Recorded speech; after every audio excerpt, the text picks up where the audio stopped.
I'm happily welcome you all to this webinar, Biotrack-Industry Ready Biotechnology Professionals. In this webinar, Dr. Sanjay going to explain the nature-inspired process and Mr. Balaji Chandran explain the career step-up process.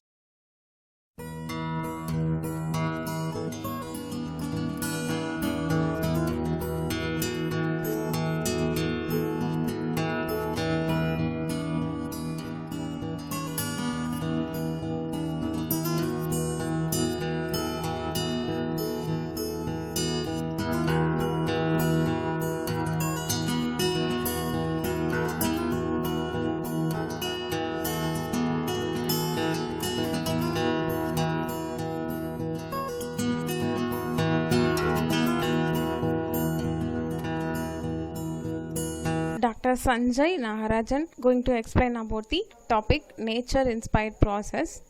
Due to the network problem, we can't capture the few seconds of his presentation. Please follow the upcoming.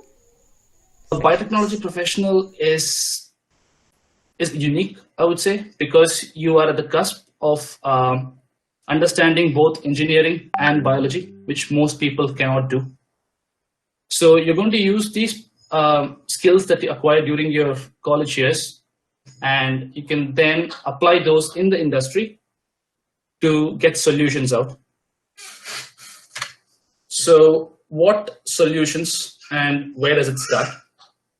So budding biotechnologists like you will first be educated, of course, and this education has to transpire into research. And this research will be taken up by industries, which will then be implemented. So I would like to first give you a very simple example of difference between science and engineering. But before I jump into an example, can anyone in the chat section try to point out what the main difference between science, like the basic science and engineering is? Because you would need to understand that to work in an industry first. Anyone? I'm going to keep this webinar as interactive as possible, so I'd be appreciating you if you can get back to me with something in the chat section.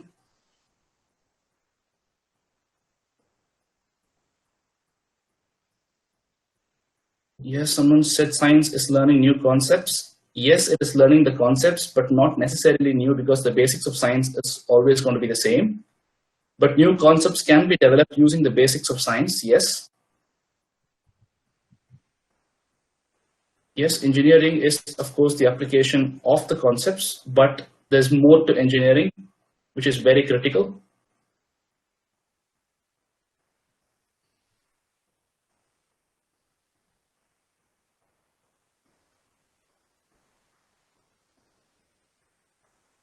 But I would like to rephrase it. Master of being the jack of all trades. So try to understand or know the processes that is allied to your expertise, because in the modern world, many people who come out of the college studies are going to be experts in one way or the other, but you need to know what's happening in allied fields to ensure that your expertise is actually exploited properly. If that is not going to happen, you can probably end up in a job, but you will not end up in a good, sustained, long-term career. And another important aspect that that's very common these days is people studying a particular stream and then just for the sake of a job jumping into a completely different stream. So I would say try to avoid that as much as possible, because if you've spent 4 years of your life studying a particular stream and specializing in something, try to use that and then get a job, because immediately that's going to not maybe fetch you more money, but it will give you good experience. So you'll have a sustained career, and at the end of it, you will then have a sense of achievement. So that is very important. And one other thing of thinking outside the box is, for finding solutions to problems, industrial problems, research problems, be it any, you just can't think with one dimension. You need to start thinking with different dimensions to it, and then you will arrive at creative solutions. And my talk today is basically going to be about these out-of-the-box innovations that's happening out there, or that's happened out there in the past. So we'll touch upon a few inspired processes. I would like to rephrase them from a lot of papers, which they call as biomimicking. So mimicking the nature is what's going to be the crux of this whole talk. So coming back to now, Mr. Vadivelu, the reason why I put in there is basically just nothing. When you see his picture, you need to think out of the box. That's it. So next time when you see his picture, a quick movie scene or a movie or anything, then when you notice him, you need to notice that someone's spoken to you about thinking outside the box. So the more you see him, the more you need to start thinking outside the box. And now getting straight back to the point, there's amazing engineering innovations out there, which are inspired processes, which came as a result of thinking outside the box. And that is going to be the case now, which I'm going to talk to you. So nature has always shown the way forward for humanity, both in terms of the way of living as well as scientific innovations. Nature does not only inspire artists, but also many, many scientists and engineers.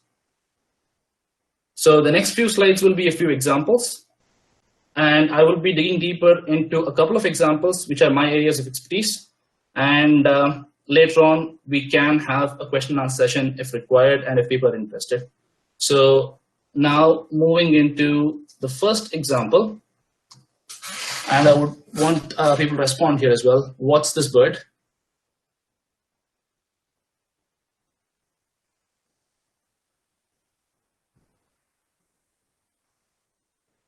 Does anyone know the name of this bird?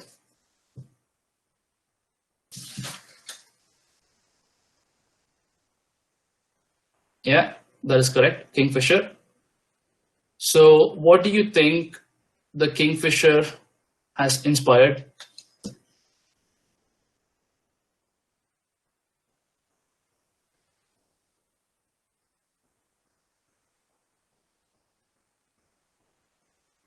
It is one of the most famous examples.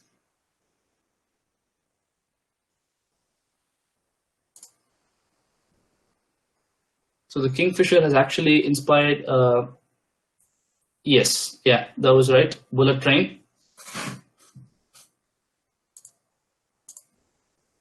So in the 1970s, when the bullet train was originally introduced in Japan, it was a major innovation, yes, because people can travel between long distances in a very short span of time.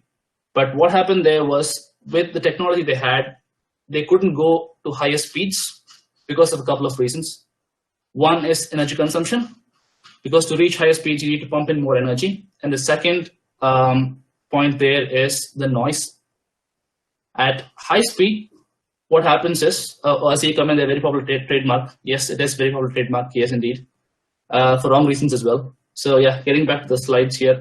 So a bullet train, yes. So what's happened there is the bullet train, when it was first out there running on tracks, when it passes through tunnels, what happens is there's a difference in air pressure which causes a sonic boom, which means you will hear an intense noise when it arrives at high speeds. And when these high speeds are actually the crux of this whole bullet train, they can't go to lower speeds. It'll just negate the idea of the bullet train. So they needed to do something to avoid the noise, because it's affecting the local people out there. And the noise was so intense that people had to relocate even. So to address this problem, they came in with the idea of the kingfisher's beak. It was nothing but inspired by an engineer who was working on the project, but who was also a keen bird watcher.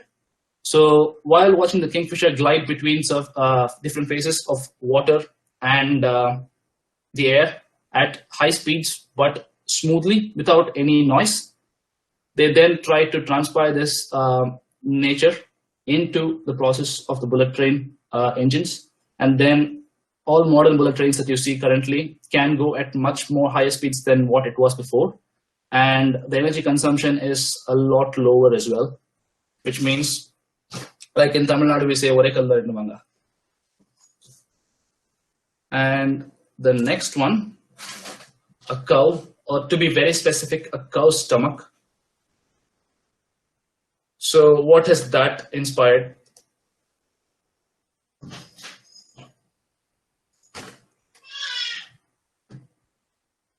The cow's stomach, anyone? Yes, a methane plant, or popularly known as biogas plant.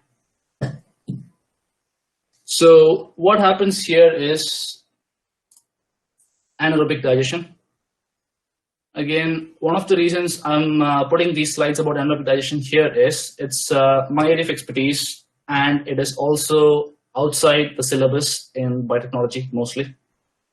So during my B.Tech degree, we did not have anything related to anaerobic digestion, but my career just jumped into anaerobic digestion, and I had to get to know things very, very quickly. So I would say this presentation could be an introduction to what the AD industry is about, or probably the process is about, and then what can be done to make this industry better. So firstly, the cow has 4 stomachs, as many people know. And firstly, the bigger particles of the grass goes in and then gets stored. Then it moves to different stomachs for different treatments. And that treatments are not by the enzymes produced by the cow itself, but it's the microorganisms in its stomach, which actually act upon these food particles that the cow take in, and then they absorb the energy. So anaerobic digestion process was inspired by the cow's stomach. And we can now go into a little bit of process detail of what anaerobic digestion is about. I'll try to keep it as simple in terms of explanation as possible without going into further details, because anaerobic digestion is the world's most established industry. And with such industry, you can get details in lots and lots of books and lots of papers. Or if you don't want to go in there, just email me separately, and my email is in the presentation, which I'll give you in the end of the slides. So firstly, process outline for a anaerobic digestion process. Waste feedstock predominantly is fed to a digester. And what happens in the digester is there's a consortia of microorganisms, anaerobic microorganisms to be very specific, which act upon the biomass to produce biogas. So biogas is nothing but predominantly it's composed of methane and carbon dioxide, but it can also have trace impurities like hydrogen sulfide, ammonia, carbon monoxide, and traces of oxygen. In some cases also very minimal nitrogen as well. And then once you upgrade the biogas to high purity biomethane, it is analogous to your natural gas. And natural gas can then be used for cooking purposes, heating, to generate electricity, and even used to power cars and a transportation sector. It's very, very useful. And the digestate, which is the byproduct of the anaerobic digestion process, gives you digestate. And this digestate can be used as fertilizer, but again, depending upon the source of the feedstock that comes into the digester, the digestate has to be treated appropriately before using it as fertilizers. So this is the holistic view of the process. So some people argue that it is not a very environmentally friendly process, but once you do the life cycle analysis, which is basically trying to do all the mass balances of the process from top to bottom by defining boundary conditions, you would know that the process is very efficient. So I don't know if many of you have heard of the term carbon credits or carbon neutral, carbon negative, things like those. Anyone?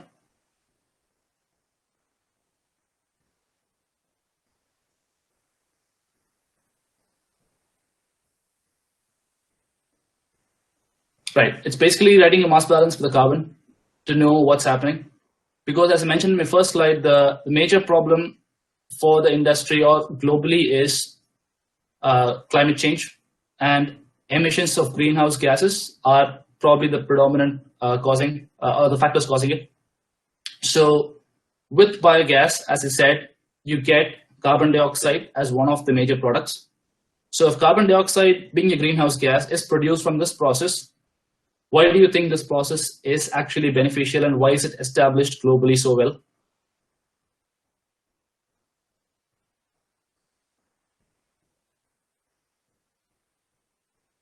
a very quiet chat section now.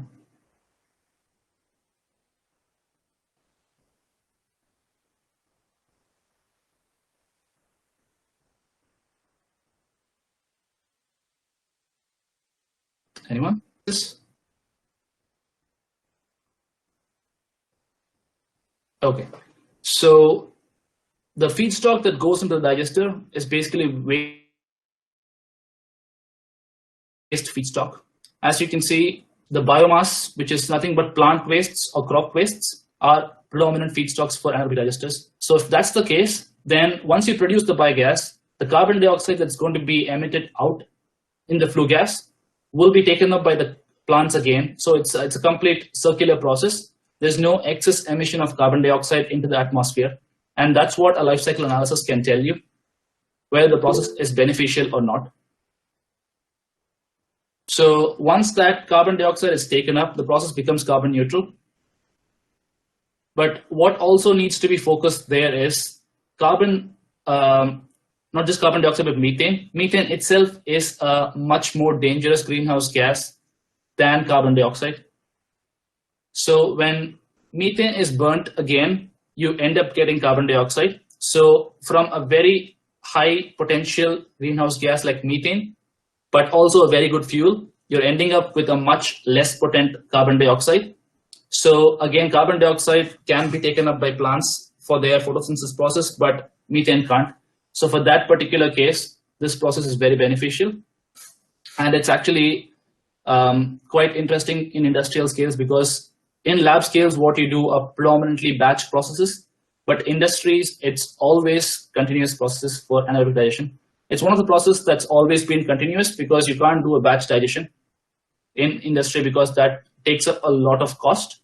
So for that case, the process efficiency is compensated.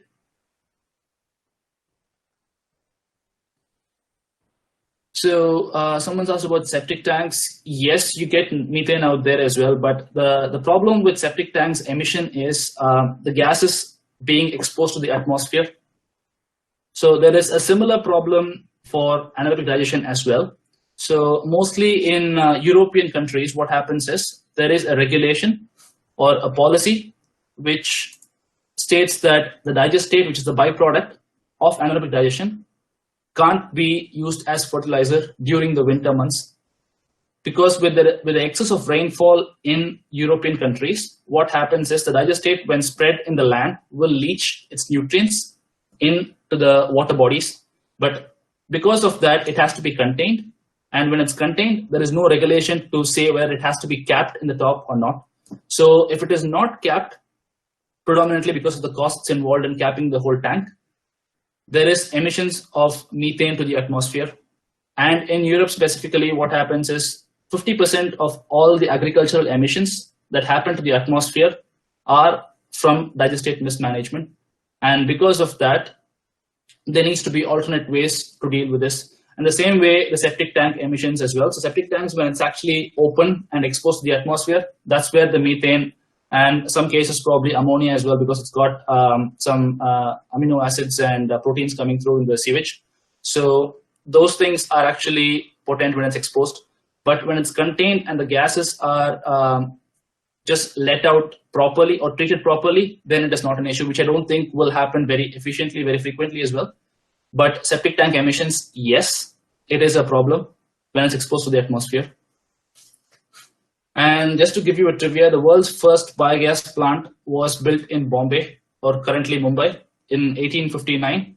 And it was used to power streetlights. So next, we will move into the process itself. What happens inside the digester? So in an anaerobic digester, as I said, there's a consortium of microorganisms working to break down the organic particles to produce biogas. And there are a few important stages here, 4 important stages to be specific.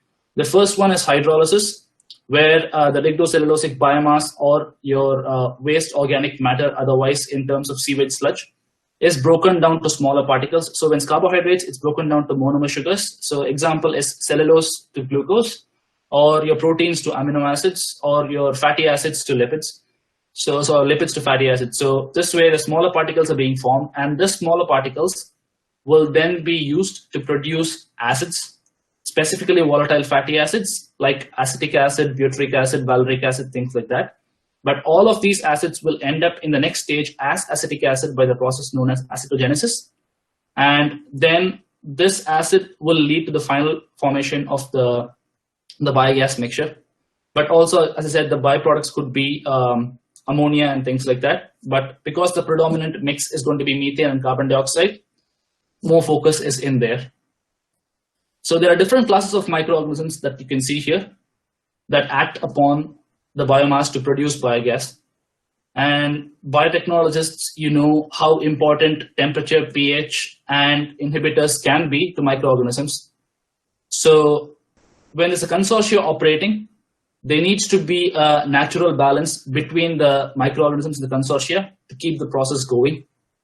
So for that to happen, you can't just simply make a synthetic inoculum. And the synthetic inoculum can work sometimes, and other times it cannot. So it is always suggested, or by the industry at least, used not synthetic inoculum, but I get a lot of interference there. Hello. Yeah. Okay. Yeah. So what happens is in industries, they use natural. Yeah. Now, the industries, they use natural inoculum, which is basically cow dung, because cow dung has got a very good consortium of microorganisms, and these microorganisms have all these 4 different classes that require to produce methane. So predominantly in industries, it starts off with cow dung, but in other countries, the dung of other animals are also used. So again, biomimicking the process here means we're talking about a cow's stomach. So the first stomach in cow's digestion process hydrolyzes the biomass, and similar to that is the case in the actual digester itself.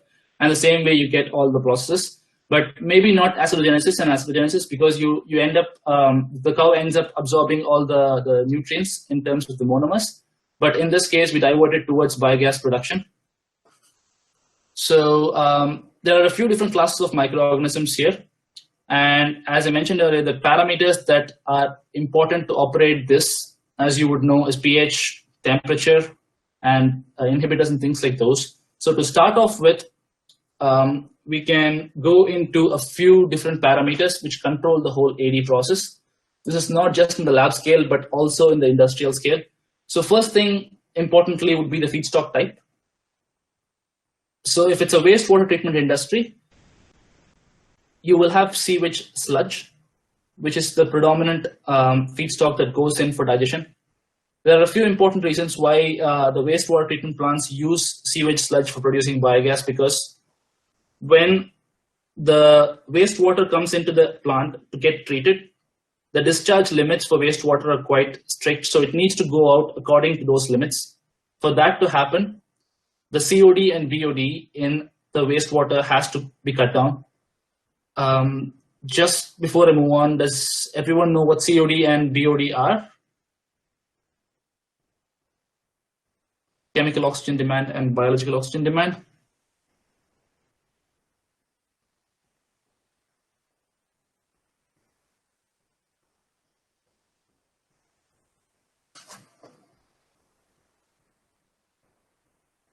I'll just give a quick brief of what that is. So COD, or chemical oxygen demand, is nothing but the amount of chemically oxidizable matter present in the biomass or the sewage sludge. And biological oxygen demand is nothing but the biodegradable or oxidizable fraction in the biomass. So that needs to be reduced to a minimum or a bit lower than the limits for the discharge to happen. So for that, the treatment plants always use anaerobic digestion as a secondary treatment process. And during the secondary treatment process, the sewage sludge is broken down by these consortia of microorganisms to produce biogas, which can then be used to power the plant itself, because methane is a form of energy. And then the discharge can later happen because the BOD and COD would have been cut down.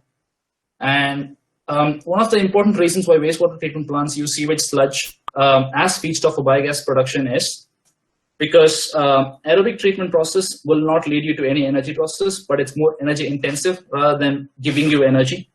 And then also because the aerobic sludge degradation process will generate a lot of cells or solid waste. So dealing with those solid wastes are again important, because when water is going to be let into a natural stream of water, or the wastewater is going to be let into a natural stream of water, then you will need to ensure that the microorganisms are also under the limits. So if that is not the case, the water can't be let into natural streams. So for that case, when you use an anaerobic microorganism consortia, then once it's exposed to the atmosphere, which is containing oxygen, it's going to be dead and it will be biodegradable straight away. And another reason is methanogens or any anaerobic microorganism that you would see are not as high, they do not have high rate of growth or rate of metabolism. For those cases, their multiplication rate and the biomass generation rate is quite low. So they metabolize faster, but their growth is slower if we're going to compare them relatively. So for those cases, wastewater treatment plants use these important feedstocks. Then there are other feedstocks as well, like food waste and municipal solid waste and agricultural waste, mainly like farm waste. So those can actually be used to power the AD plants. So the next important step in any anaerobic digestion process is pretreatment. What a cow does is it chews the grass to make it into smaller particles. So maybe another trivia here for you: a cow produces about 200 liters of saliva daily. So that's basically a slurry process that it's utilizing to chew down the grass to break down into smaller particles. But what does an industry do? What do they usually do? Or have you heard of any pretreatment process for biomass for any biofuel applications, let alone biogas?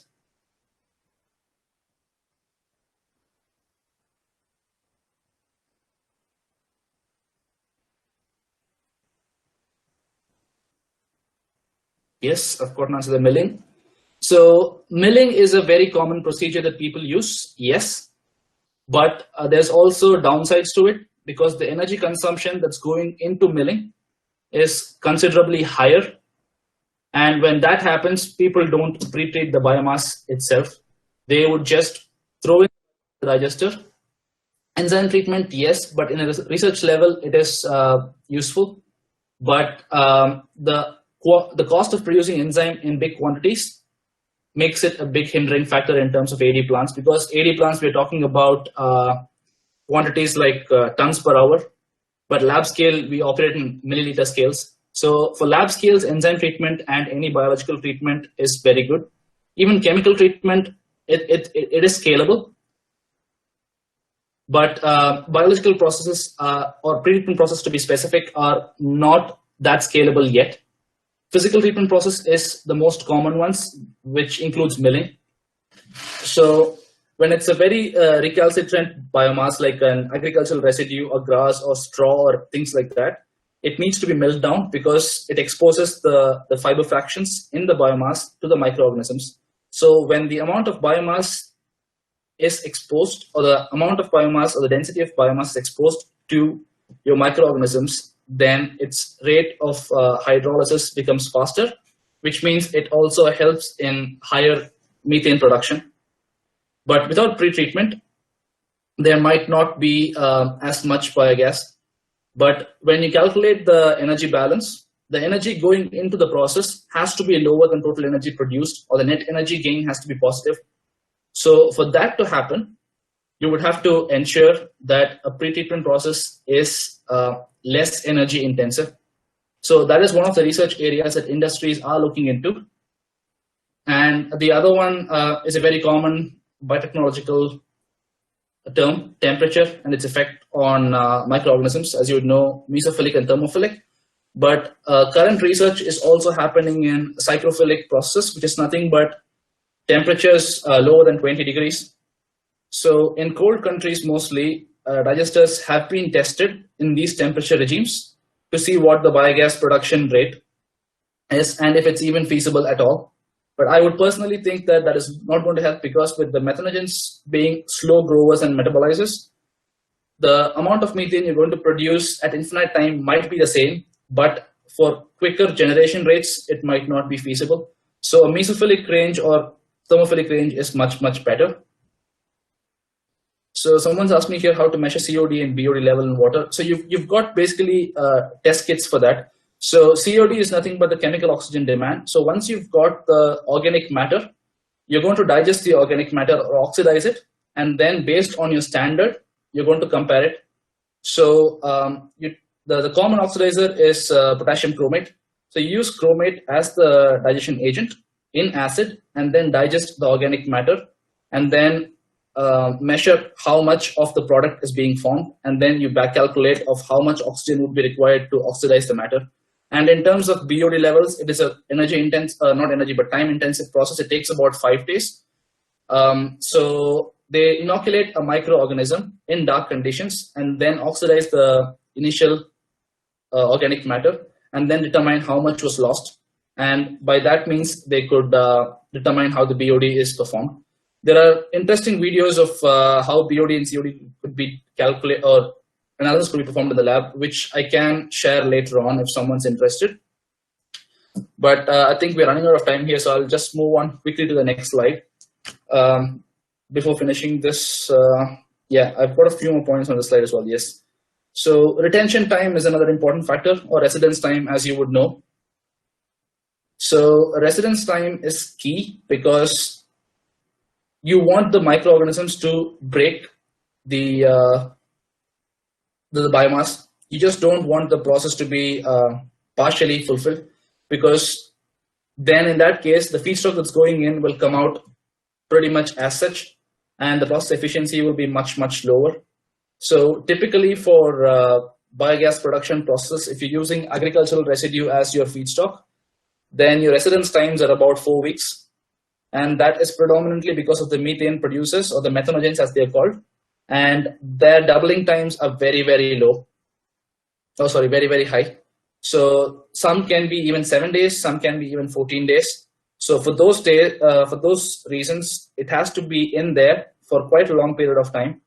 And pre-treatment processes can actually help in reducing the residence times, because when hydrolysis happens at a much faster rate because of pre-treatment, then the amount of acids that's being formed will be much quicker, which will then mediate the growth and metabolism of methanogens.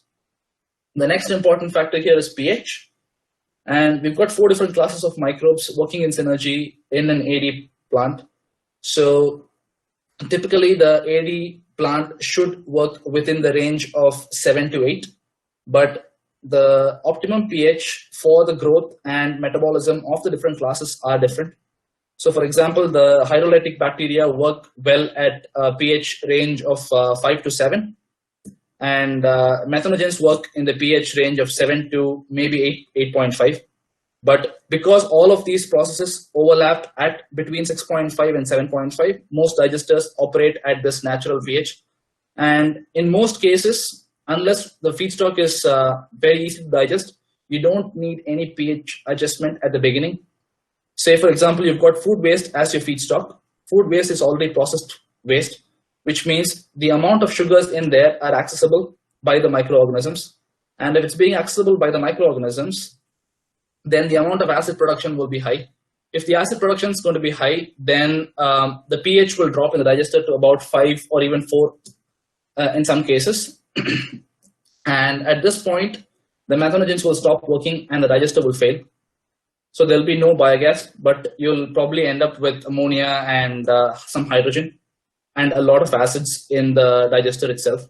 So when those cases are in the industry, then you would need to think about the processes that that can compensate for the acid production. So you would need to keep adding bases or buffer the reaction mixture, or even work with different residence times or loading rates. And other factors are important, but not as important as the ones that I've told you before. And one of the fun parts could be the digestion startup, because in a lab scale process, what you would do is you typically take a flask, add in your inoculum, your feedstock, put it in an incubator, let it just produce the biogas and then monitor the biogas production. But in a continuous process, which is an industrial scale process, what you would be doing is you would need to start adding the inoculum to the digester tank first slowly, and then you need to keep adding the feedstock in at different intervals with different loading rates, starting from a low loading rate to a higher loading rate, because you can't really shock the microorganisms with a high feedstock load. And in that case, acid buildup will start. So digester startup for continuous process in industries can take anywhere between 1 to 3 months, but the whole lab scale process will finish within 25-30 days. So we will move on to the next slide. What else did we leave behind? Digestate. Yes, digestate is an important fertilizer because it's got all the N, P, and K contents. So it is a natural organic fertilizer, and it can be used to spread in the fields, or it can even be sold to farmers for cheaper prices than the chemical fertilizers. So what I would probably like to leave as a key message from the anaerobic digestion process is, just don't think about biotechnology or what can be done in terms of microbes, but think about the process as a whole. And if you want to think about the process as a whole, you need to have hands-on for that. And I think anaerobic digestion is a very good one to start off. Maybe your final year project or your intermediate project in your college, what you can try doing is build a digester. Because building a digester, it is not very difficult. You read some important papers on anaerobic digestion, you will get an idea of how to build a digester. And this could be actually beneficial both for your college and for you, because every college has a canteen, they get food waste. And every college pretty much has a garden, you get garden waste. Mix both, put it in a digester that you build yourself, and then try to produce biogas, which means the biogas produced will be used by the canteen itself for cooking purposes. And the digestate that you produce from the digester can be used as a fertilizer for their own gardens. So try to design processes like this. And if you find difficulties, talk to lecturers, because I'm sure most of your lecturers would know what this process is and they are ready to help. So think about something that you can do, not just a mere contribution to your college, but also to yourself, because you're learning something from outside the syllabus and you're trying to apply it, which is what's happening in the industry. So things like those, try to relate everything from your books and beyond your books to things around you. Even small things like fermentation can be related to our daily lives. For example, the idli and dosa that we make daily at homes is from a fermented batter. Because you're being biotechnologists, try to think of what's happening in fermenting a batter to make that sour batter that you get, or fermented batter that you get. Same way, curd is fermented milk. You get very nice curd, but what happens is another fermentation process of milk also can happen, because when you leave outside without fermenting it with a curd inoculum, you can get spoiled milk. So the spoiled milk is also fermentation, but you can't consume the spoiled milk. So what makes it different to the actual curd fermentation and the stale fermentation that happens? So small things like those, you need to start thinking and connecting. If you connect the syllabus with the real world examples like these, be it small or big, then the concepts will always stay with you, which means you are already an industry professional. Because industry professionals don't have to work in the industry, they need to understand the industry. And when you start understanding concepts, you can be ready straight away. And I will show you another quick example, but I won't go into detail here because we are short of time. So the example is a leaf, and what does a leaf do? Green leaves, to be specific.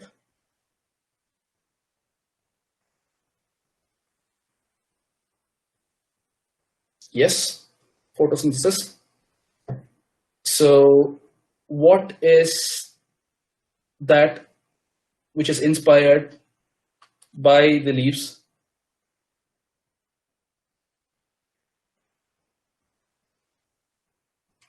How many of you have heard of the term artificial photosynthesis?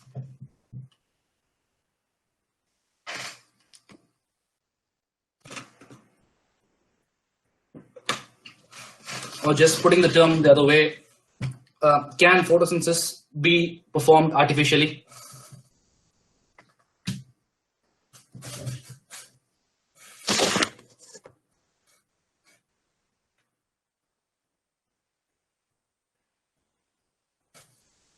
Yes, it is indeed possible.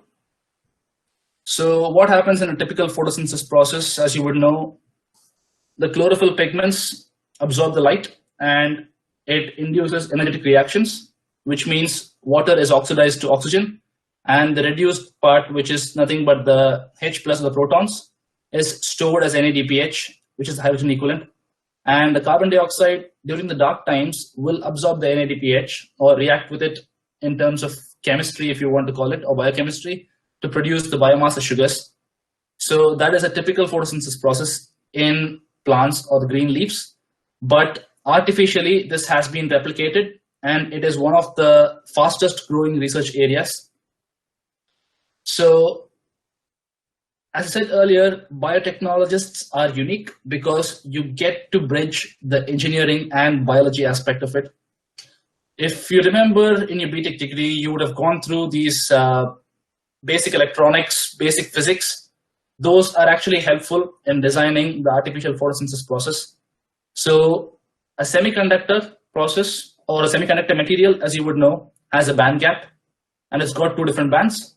When you shine light onto the semiconductor material or apply a voltage, then the electrons are generated in the conduction band and leaves behind a hole. So this will perform the oxidation reactions of oxygen evolution, and it will lead to the electrons reducing the protons to produce hydrogen, which is what is typically happening in a natural photosynthesis process. But there's a difference here, which I want to talk about. So that's just the example of what happens in natural photosynthesis here. The chromophores or the chlorophylls actually absorb the light at specific wavelengths and then induce reactions. And in a chemical or artificial photosynthesis process, you use particulate materials to absorb the light to perform the photosynthesis process. The main difference here lies in the carbon dioxide utilization process, because in natural photosynthesis, the carbon dioxide is utilized in dark, and then it goes through the Calvin cycle to produce sugars, which are then stored by the plants. But what happens in artificial photosynthesis process is the carbon dioxide reduction has to happen in a light mediated reaction or a voltage mediated reaction, because there needs to be a driver in terms of energy for any process to proceed. And the energy input that's coming in the form of light or in the form of voltage will power the carbon dioxide reduction reaction to produce fuels. And another major difference in both the processes is with natural photosynthesis, you end up producing sugars from carbon dioxide, which can then be utilized artificially to produce anything that you want. But in artificial processes, the carbon dioxide is not converted to sugars, but it's directly converted to a usable chemical. For example, methanol, or in some cases even butanol, which is a very good petrol alternative. And finally, I would want to talk about, or just mention about at least another biomimic, or not a biomimic, but a chemical mimic.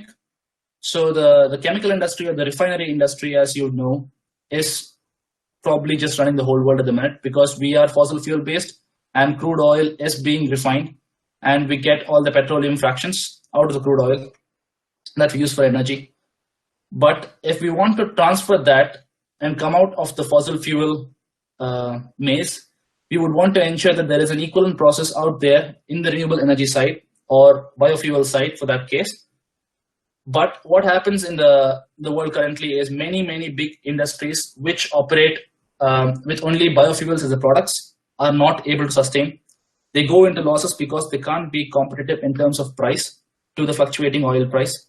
As you know, currently oil price is deep down very low, less than $20 a barrel.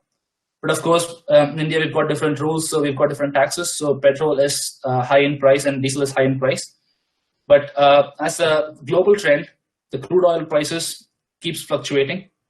But more than the fluctuating price, it also damages the environment.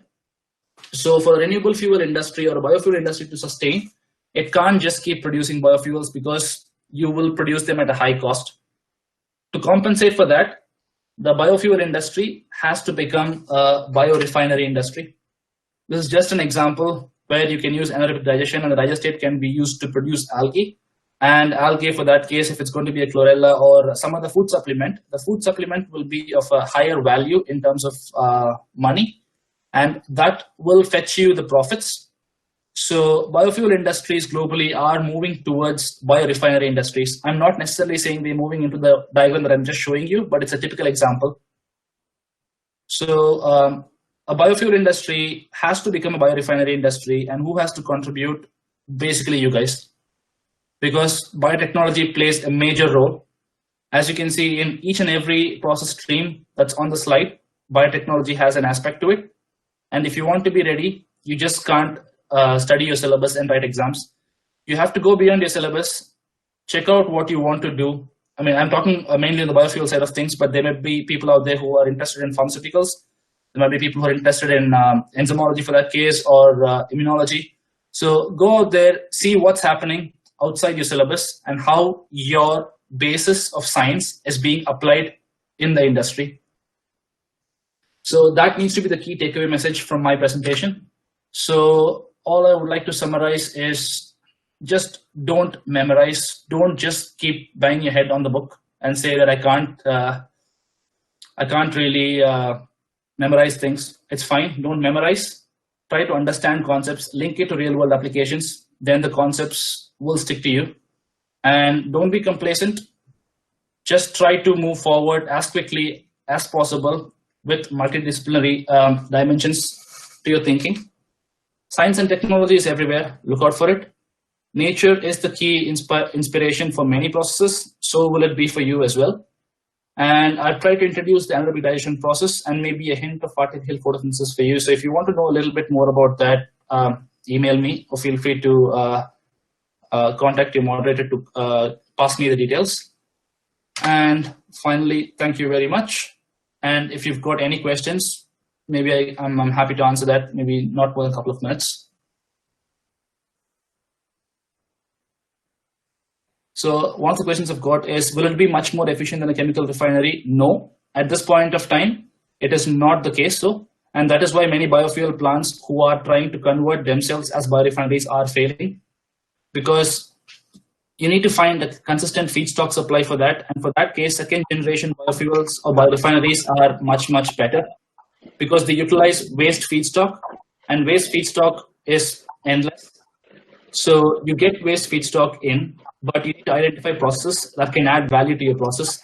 And one such example here is the anaerobic digestion process itself is partially a biorefinery, because your feedstock going in is not only producing the biofuels in terms of biogas, but it is also producing a value-added product in terms of fertilizer. So this will probably keep the cost of the biogas down. Yes, role of biofuels and algae. So what happens is, typically microalgae in research side of things have been used to demonstrate that biodiesel is a favorable biofuel. But when you take it up to lab scale, industrial scale, what happens is it needs to be transpired into an open pond system, because algae needs light, and the more area, surface area you provide, the more light it can pick up.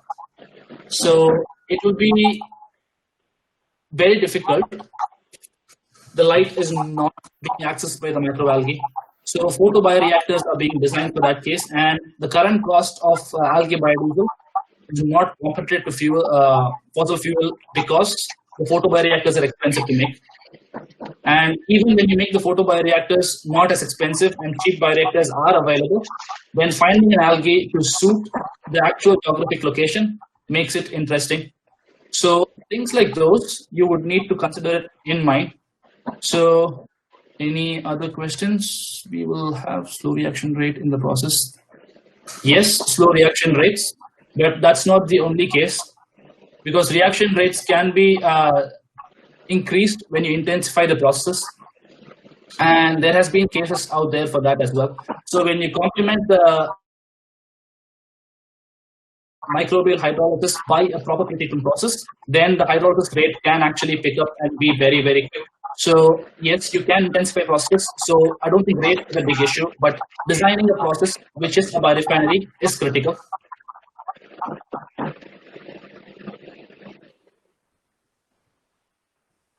Any other specific questions? Yeah, I've got a question there which says ammonia acts as a process inhibitor. How do you control it? So basically, you need to play with the pH. And once you control the carbon to nitrogen ratio of the feedstock that goes into the digester, then that will help you control the ammonia coming out of the reactor as well. So playing with the pH and controlling the carbon to nitrogen ratio are the critical factors for ammonia.